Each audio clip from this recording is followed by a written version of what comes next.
বাড়িটা মোড়ল বাড়ি নামেই পরিচিত। পদ্মজার দাদার নাম ছিল মিয়াফর মোড়ল। তিনি গ্রামের একজন সম্মানিত লোক ছিলেন। ৬ কাঠা জমির ওপর টিনের বিশাল বড় বাড়ি বানিয়েছিলেন ৪ ছেলের জন্য। ২ ছেলে ১৬ বছর আগে ১৯৭১ সালে যুদ্ধে নিহত হয়েছেন। দুজনেই টগবগে যুবক ছিল, আর একজন ৮ বছর বয়সে কলেরা রোগে গত হলো। বাকি রইল মোশেদ মোড়ল। বর্তমানে এই বাড়ি মোশেদের অধীনে, যদিও তিনি থাকেন না সবসময়। পুরো বাড়ির চারপাশ জুড়ে গাছগাছালি, বাড়ির পেছনে নদী। গাছ ৯টা বাজলেই রাত ৯টা বাজলেই পরিবেশ নিশতি রাতের রূপ ধারণ করে। রাতের এই নির্জন প্রান্তর ঝিঝি পোকার ডাকে ছেয়ে গেছে। ঝিঝি পোকার সাথে পদ্মজার ভাঙা কান্না মিলেমিশে ভৌতিক পরিবেশ সৃষ্টি করেছে। মনে হচ্ছে কোনো আত্মা তার ইহজীবন না পাওয়ার কোনো বস্তুর শোকে এমন মরার সুর ধরেছে। হেমলতা পদ্মজাকে টেনে পাশে বসান। পদ্মজা ডান হাতের উল্টো পাশ দিয়ে চোখের জল মুছে হেমলতাকে বলে, মামা, সৌদিতে যাওয়ার আগের দিন আমাকে সবার দাওয়াত ছিল না নানা বাড়ি? খালামণি, ভাই বোনেরা এসেছিল। সেই দিন ঢাকা থেকে যাত্রার লোক আসছিল স্কুলে, মনে আছে আম্মা? আছে। উঠোনে ধপ করে একটা আওয়াজ হলো। হেমলতা পদ্মজা কেঁপে উঠল।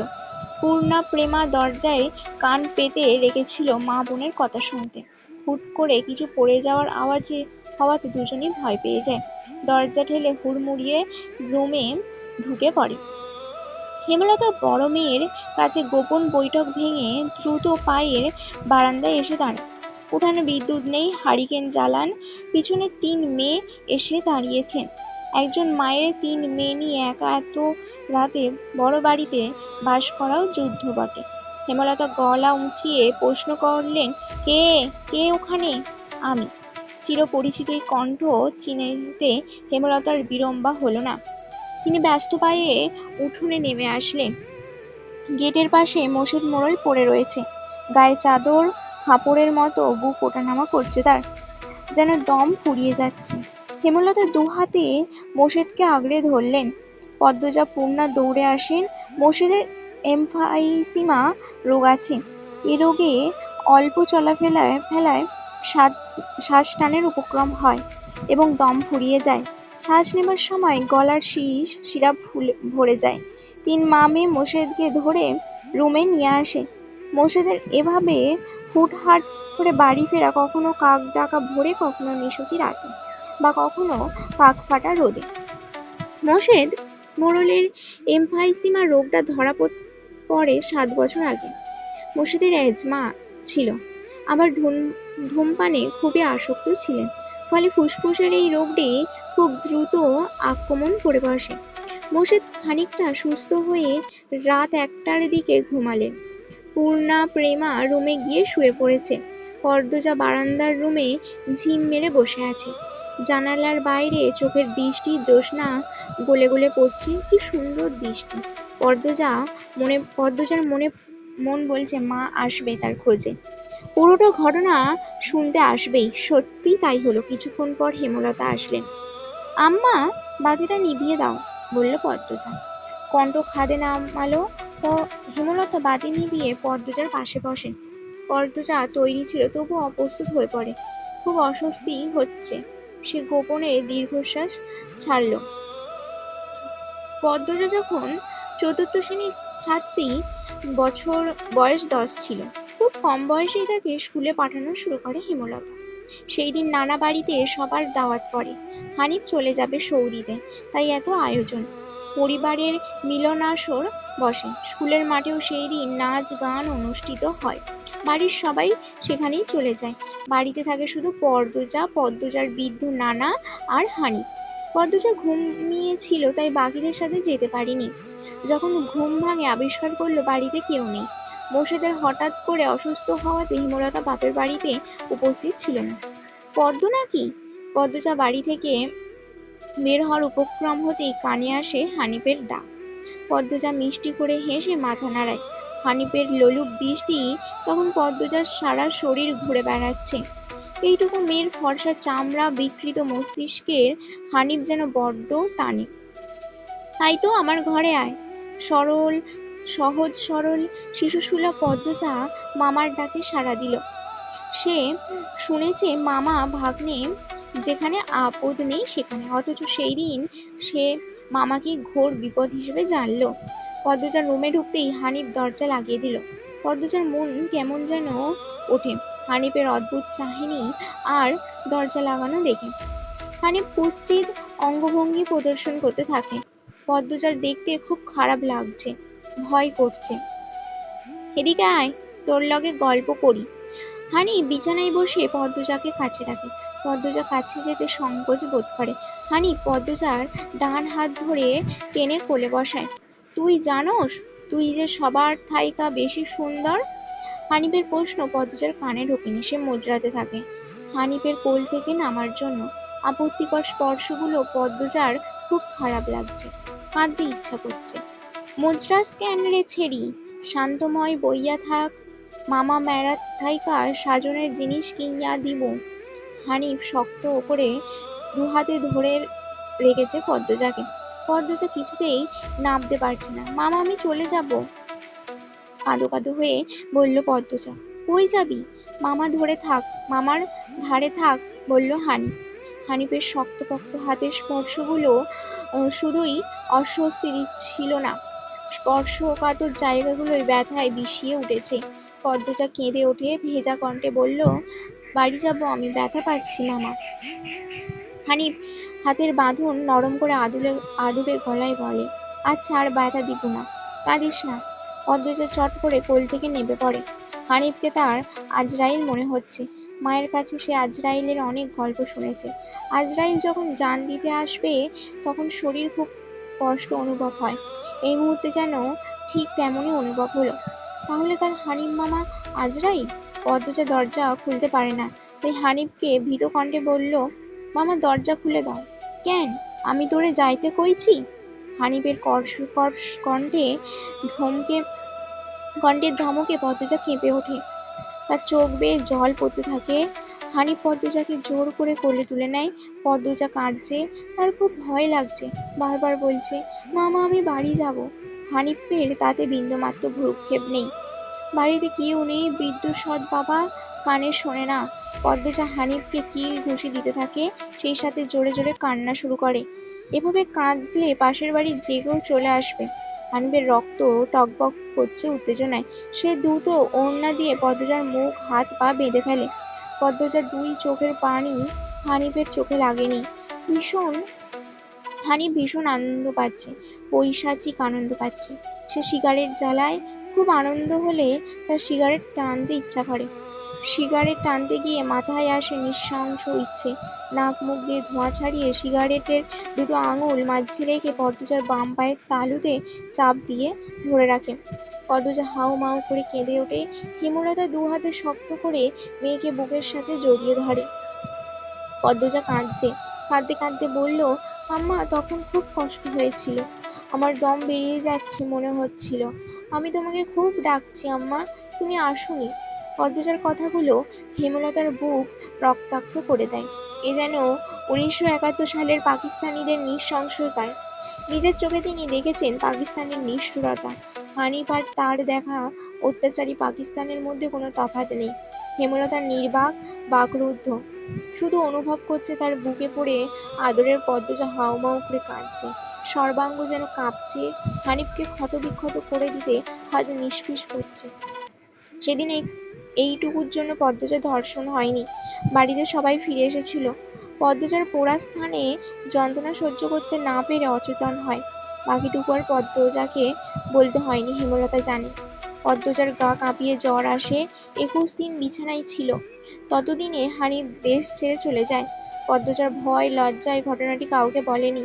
পায়ের পোড়া দাগ দেখে যখন হেমলতা প্রশ্ন করেছিল, পা এমনভাবে পুড়ল কি করে, পদ্মজা সহজভাবে জবাব দিয়েছিল, চুলার কাছে গিয়েছিল, চুলার লাগলির আগায় পা লেগেছিল।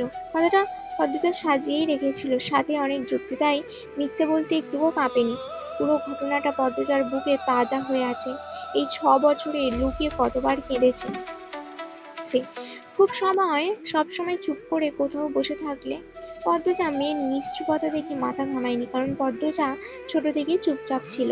কিন্তু আজ হেমলতার খুব আফসোস হচ্ছে, নিজের অপরাধী মনে হচ্ছে।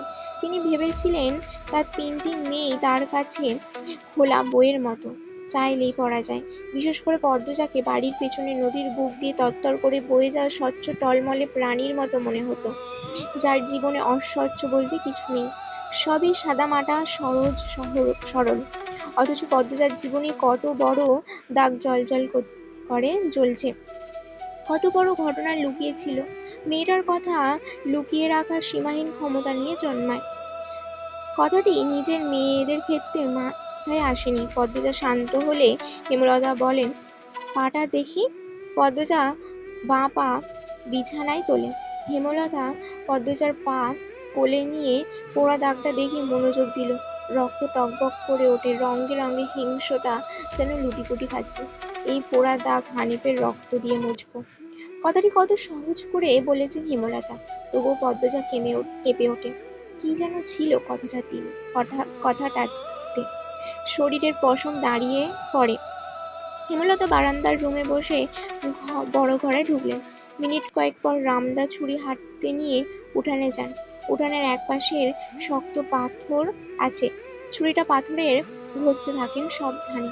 ঘষতে ঘষতে পাথর গরম হয়ে আগুনের স্ফুলিঙ্গ দেখা যায়, মানে ধার হয়ে গেছে। পদ্মজা বারান্দা থেকে দেখছে, অজানা আশঙ্কায় তার বুক কাঁপছে। হেমলতা বারান্দা পেরিয়ে রুমে ঢুকতে যাবে, তখনই পদ্মজা উৎকৃষ্ট গলায় বলে, আম্মা, আন্নার চাচার এক মেয়ে নিখোঁজ হয়েছিল তো বড়দের মুখে।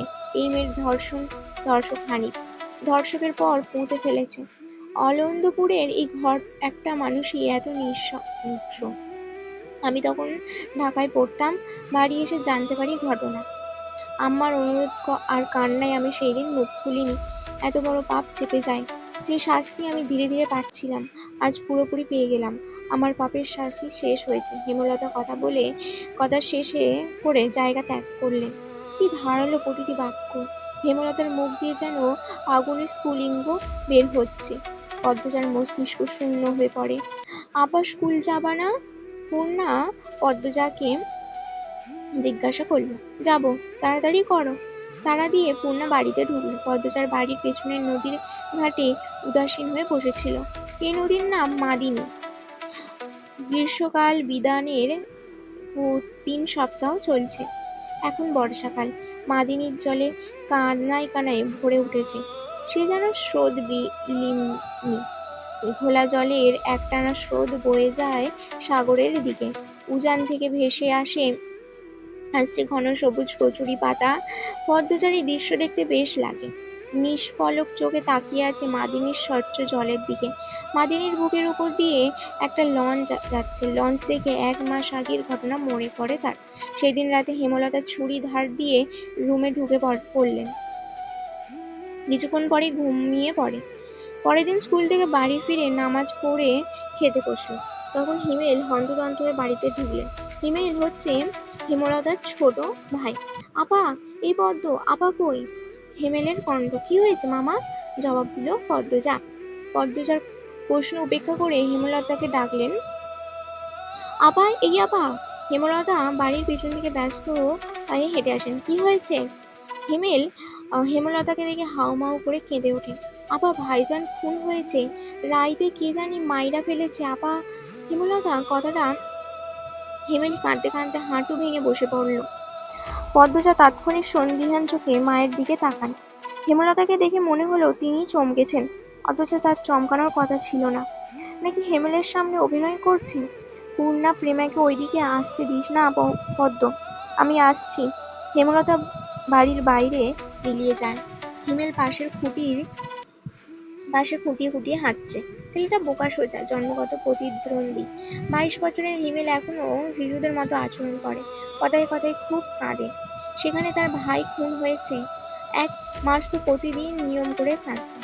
পদ্মজা রাতেই ভেবেছিল ঘটনা ঘটতে পারে, তবুও ও এমন ভয় পাচ্ছে খুব। পুলিশ কি এসেছে? মাকে কি ধরে নিয়ে যাবে? ভাবতে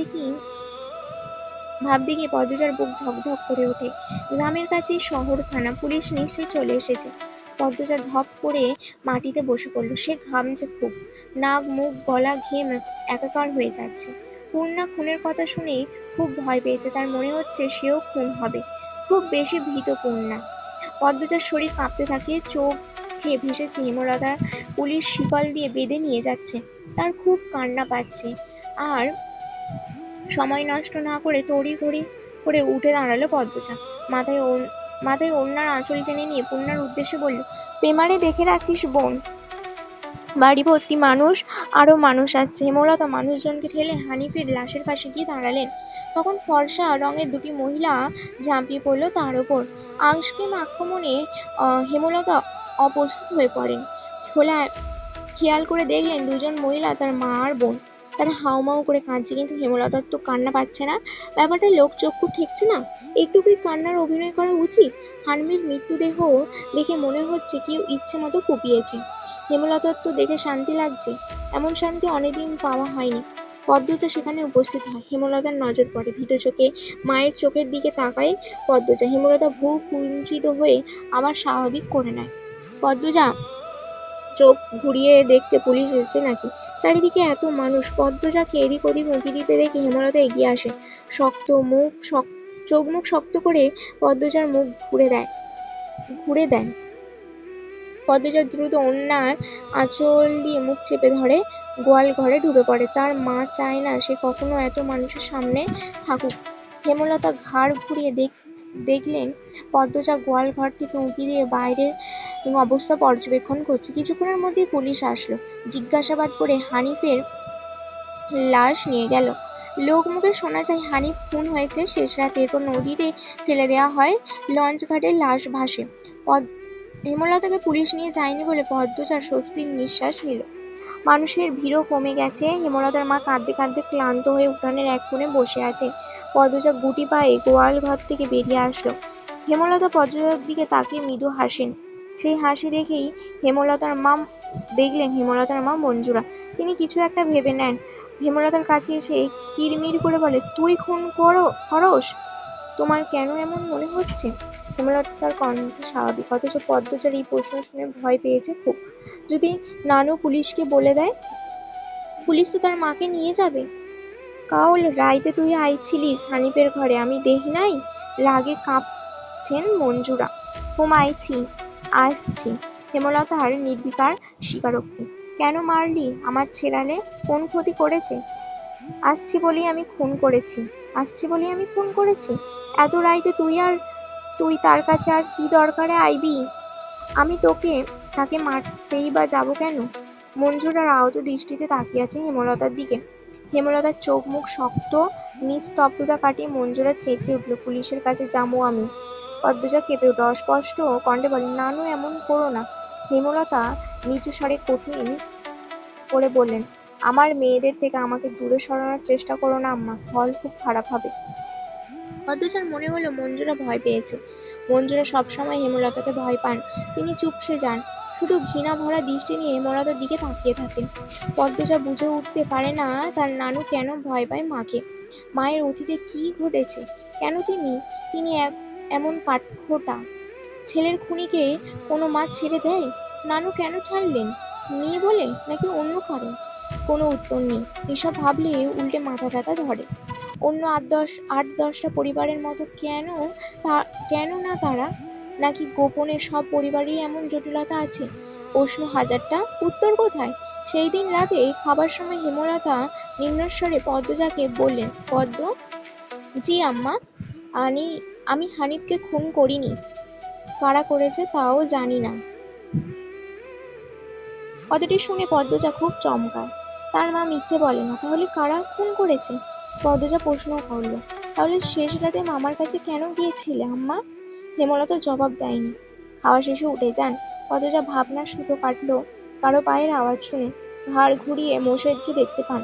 মোর্শেদ পদ্মজাকে ঘাটে বসে থাকতে দেখে বিরক্তিতে কপাল কুঁচকান। এই ছেড়ি যা, এই থাইকা। পদ্মজার কান্না পায়। খুব খারাপ লাগে। নিঃশব্দে এক ফোঁটা জল গড়িয়ে পড়ে। তা আড়াল করে ব্যস্ত পায়ে বাড়ির ভিতরে চলে যায়।